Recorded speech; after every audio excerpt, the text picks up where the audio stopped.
आज हम एक ऐसे ट्रेडिंग कॉन्सेप्ट के बारे में जानने वाले हैं जिसे अगर आप सीख जाते हैं तो आपकी ट्रेडिंग स्टाइल हमेशा हमेशा के लिए बदल जाएगा।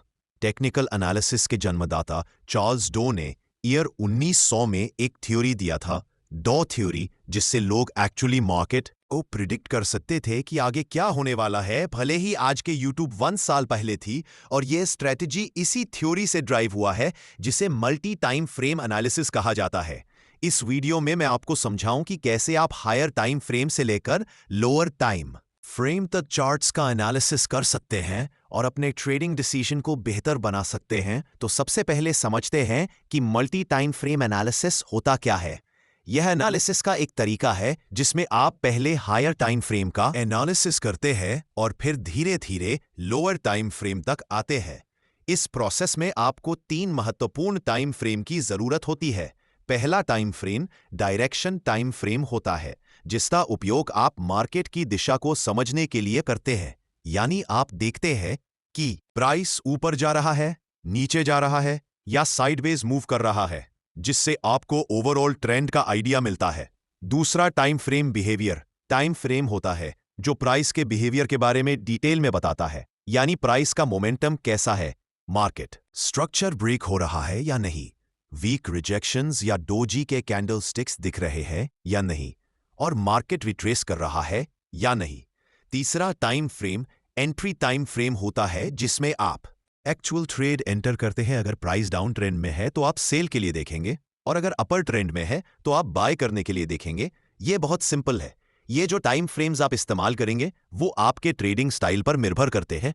मान लीजिए मैं इंट्राडे और स्विंग ट्रेडिंग का मिक्स उपयोग करता हूं, तो मैं 4 घंटे का टाइम फ्रेम डायरेक्शन के लिए, 1 घंटे का टाइम फ्रेम बिहेवियर के लिए और 15 मिनट का टाइम फ्रेम एंट्री के लिए उपयोग करता हूं। लेकिन अगर आप स्काल्पर है तो आपके लिए ये टाइम फ्रेम्स अलग होंगे। आप 1 घंटे को डायरेक्शन के लिए, 15 मिनट को बिहेवियर के लिए और 5 मिनट टाइम फ्रेम को एंट्री के लिए इस्तेमाल करेंगे। इसलिए टाइम फ्रेम पूरी तरह से आपके ट्रेडिंग स्टाइल पर निर्भर करता है, लेकिन मैंने एग्जाम्पल देकर समझा दिया है जिससे आप अपने ट्रेडिंग स्टाइल के हिसाब से सही टाइम फ्रेम चुन सकते हैं। मल्टी टाइम फ्रेम एनालिसिस को शुरू करते हैं, जिसमें हम सबसे पहले 4 घंटे के टाइम फ्रेम को चुनेंगे ताकि हमें पता चल सके कि मार्केट इस समय किस दिशा में है। 4 घंटे का टाइम फ्रेम चुनने का सबसे बड़ा कारण यह है कि यह हमें मार्केट का पूरा स्ट्रक्चर बता देता है कि अभी मार्केट किस दिशा में है। अगर हम 15 मिनट का चार्ट इस्तेमाल करते तो हमें स्पष्ट दिशा का पता नहीं चलता, क्योंकि प्राइस ऊपर नीचे कर रही होती है।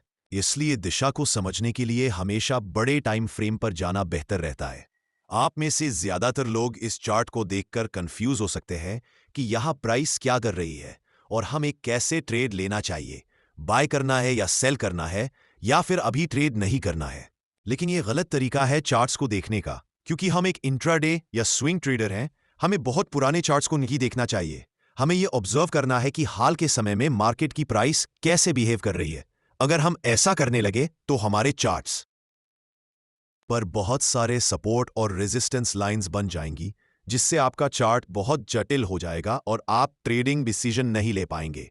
सोचिए, अगर आपके चार्ट्स पर इतनी सारी लाइंस हो तो आप कैसे समझें कि इस समय प्राइस क्या कर रही है। 4 घंटे के टाइम फ्रेम में हमारा चार्ट बिल्कुल स्ट्रॉन्ग अप ट्रेंड में दिखाई दे रहा है और इस समय प्राइस कंसोलिडेशन कर रही है। इस कंसोलिडेशन जोन का सबसे पहले हम हाई मार्क करेंगे और फिर कंसोलिडेशन जोन का लो मार्केंगे करेंगे। चार्ट्स पर इन दोनों लाइंस को बनाकर हम वेट करेंगे। सबसे पहले हम मार्केट को डिसाइड करने देंगे कि उसे किस दिशा में जाना है। इस समय मार्केट दोनों तरफ जा सकती है, या तो अपना ट्रेंड कंटिन्यू कर सकती है या फिर यहां से रिवर्स डाउन कर सकती है। अगर मैं इस समय लाइव ट्रेड में होता तो मैं पहले 4 घंटे के टाइम फ्रेम में कैंडलस्टिक को इन दोनों लाइंस के बाहर क्लोज होने का इंतजार करता, तभी हम डिसाइड करते कि हमें बाय करना है या सेल। अगले कुछ कैंडल्स में प्राइस लोअर लो के नीचे कैंडल क्लोज करती है। ऐसे समय में ज्यादातर नए ट्रेडर सेल पोजीशन में एंटर करते हैं। मैं चाहता हूं कि आप ध्यान से देखें कि इसके बाद प्राइस क्या करती है। अगले ही कैंडल में एक बड़ी ग्रीन बुलिश कैंडल बनती है। अब जो मैं आपको बताने वाला हूं उसे ध्यान से सुने, क्योंकि यह चीज आपकी ट्रेडिंग स्टाइल को हमेशा के लिए बदल सकती है। मैं आपको एक सीक्रेट टिप दे रहा हूं बिल्कुल फ्री में। अभी चार्ट्स 4 घंटे के टाइम फ्रेम में है और हम देख सकते हैं कि ये एक स्ट्रॉन्ग अप ट्रेंड है, लेकिन जैसे ही हम चार्ट्स को 1 घंटे के टाइम फ्रेम में बदलते हैं तो हमें दिखता है कि प्राइस धीरे धीरे नीचे की है तरफ जा ट्रेंड दिखा रही है, लेकिन 1 घंटे और 15 मिनट के टाइम फ्रेम में प्राइस डाउन ट्रेंड शो कर रही है। ऐसा क्यों हो रहा है, इसे समझिए। जब प्राइस 4 घंटे के टाइम फ्रेम में थी तो लास्ट कुछ कैंडल्स में प्राइस रिट्रेसमेंट या पुलबैक ले रही थी। इसी पुलबैक को छोटे टाइम फ्रेम में देखने पर यह हमें डाउन ट्रेंड जैसा दिखाई देता है। एक बात हमेशा याद रखिए, हायर टाइम फ्रेम हमेशा छोटे टाइम फ्रेम के ट्रेंड से ज्यादा मजबूत होता है। इस सिचुएशन में 4 घंटे का टाइम फ्रेम 1 घंटे के टाइम फ्रेम से और 15 मिनट के टाइम फ्रेम से भी ज्यादा स्ट्रांग होगा, और 1 घंटे का टाइम फ्रेम 15 मिनट के टाइम फ्रेम से स्ट्रांग कर होगा। इसीलिए हम ट्रेड भी उसी डायरेक्शन में लेंगे जिसमें बड़े टाइम फ्रेम का ट्रेंड चल रहा हो। चूंकि 4 घंटे के टाइम फ्रेम का ट्रेंड अप ट्रेंड है, इसीलिए हम बाय पोजीशन बनाने वाले हैं। अभी चार्ट्स 15 मिनट के टाइम में फ्रेम में है और इस चार्ट्स में हमें तुरंत बाय ट्रेड में एंट्री नहीं करनी है, क्योंकि प्राइस का मोमेंटम अभी भी डाउन साइड की तरफ ही है। पहले हम वेट करेंगे कि प्राइस 15 मिनट के टाइम फ्रेम में बेरिश से बुलिश ट्रेंड में शिफ्ट हो जाए, तभी हम बाय पोजीशन में एंट्री करेंगे। अभी तक प्राइस हमें कोई सिग्नल नहीं दे रही है कि वह बुलिश होने वाली है, इसलिए हम अभी भी इंतजार करेंगे। प्राइस इस लेवल को रीटेस्ट करने आती है, लेकिन पूरी तरह से ब्रेक नहीं कर पाती और फिर से नीचे चली जाती है।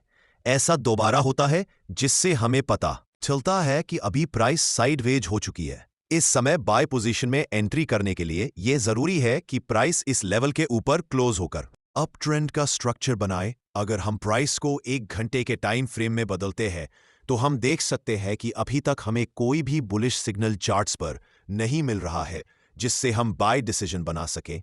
अगले कुछ कैंडल्स में प्राइस लास्ट स्विंग लो तक आती है और उस पर्टिकुलर लेवल से एक स्ट्रॉन्ग रिजेक्शन लेकर ऊपर की तरफ बढ़ जाती है, जिससे एक बिग ग्रीन बुलिश कैंडल बनती है। प्राइस ने ट्रेंड लाइन को ब्रेक कर दिया है, लेकिन हमें 1 घंटे के टाइम फ्रेम पर ट्रेड एंट्री नहीं करनी है, इसलिए हम अपने चार्ट्स को 15 मिनट के टाइम फ्रेम में बदल रहे हैं। अब हम कह सकते हैं कि मोमेंटम डाउन ट्रेंड से अप ट्रेंड में शिफ्ट हो चुका है और इस समय 15 मिनट के टाइम फ्रेम में मोमेंटम अप है, 1 घंटे के टाइम फ्रेम में मोमेंटम अप है और आखिरकार 4 घंटे के टाइम फ्रेम में भी मोमेंटम अप है। जब इन तीनों टाइम फ्रेम में मोमेंटम एक ही दिशा में होता है, तब समझो कि आपका सेटअप बनकर तैयार हो चुका है और यह किसी जादू से कम नहीं है। हमेशा याद रखें, कभी भी जल्दबाजी में ट्रेड नहीं करना चाहिए। हमें तब तक इंतजार करना चाहिए जब तक तीनों टाइम फ्रेम में प्राइस एक ही दिशा में ना हो जाए। अब यहां हम बाय पोजीशन में ट्रेड में एंट्री करते हैं, ठीक इस जॉइंट ग्रीन कैंडल की क्लोजिंग पर, जिसमें हमारा स्टॉप लॉस ट्रेंड लाइन के थोड़े नीचे होगा। इस ट्रेड में हमारा टारगेट लेवल 4 घंटे के टाइम फ्रेम का स्विंग हाई होने वाला है, क्योंकि प्राइस ने इसी लेवल से डाउन ट्रेंड की ओर शिफ्ट होना शुरू किया था। इसे आप सप्लाई जन या रेजिस्टेंस एरिया भी कह सकते हैं। अगर आप टारगेट सेट करने में कंफ्यूज हो रहे हैं तो मैं आपको एक टिप देता हूं। ट्रेड में एंट्री करने से पहले आपको चार्ट्स के लेफ्ट साइड पर ध्यान देना चाहिए और देखना चाहिए कि स्विंग कौन कौन से लेवल पर है। जैसे कि लास्ट टाइम ये एक स्विंग हाई है तो हम इस समय 2 टारगेट रख सकते हैं, लेकिन क्योंकि बड़े टाइम फ्रेम में ट्रेंड स्ट्रांग है, इसलिए स्विंग हाई को टारगेट रखना ज्यादा सही रहेगा। और देखो, प्राइस बिना समय बर्बाद किए पर चला गया। अब मैं आपको एक और तरीका बताता हूं कि कैसे इस ट्रेड में एंट्री करनी है। अब प्राइस अपने हाई के आसपास है और अगर आप यहां बाय पोजीशन में ट्रेड एंट्री करते हैं तो आपका स्टॉप लॉस काफी नीचे होना पड़ेगा, जिससे आपका रिस्क रिवॉर्ड रेशियो खराब हो जाएगा। इसलिए हमें तुरंत ट्रेड में एंट्री नहीं करनी है, बल्कि प्राइस को पहले रिट्रेस होने देना चाहिए। इस लेवल तक प्राइस रेड कैंडल बनाते हुए नीचे आती है और इस लेवल को टच करती है, लेकिन आप तुरंत यहां पर एंट्री नहीं ले सकते। अगर आप यहां एंट्री लेते हैं तो आप बस अनुमान लगा रहे हैं कि प्राइस ऊपर जाएगा, लेकिन प्राइस बहुत अनिश्चित होता है। चाहे कितना भी महत्वपूर्ण लेवल क्यों ना हो, वह कभी भी ब्रेक हो सकता है या फिर उस लेवल को रिस्पेक्ट नहीं कर सकता है। इसलिए हम कहते हैं कि मार्केट पहले कंफर्म हो जाए कि वह किस दिशा में जाने वाली है, उसके बाद ही हम ट्रेड में एंट्री करेंगे। आप अगर अपनी इच्छा के अनुसार ट्रेड करेंगे तो यह एक खतरनाक तरीका हो सकता है।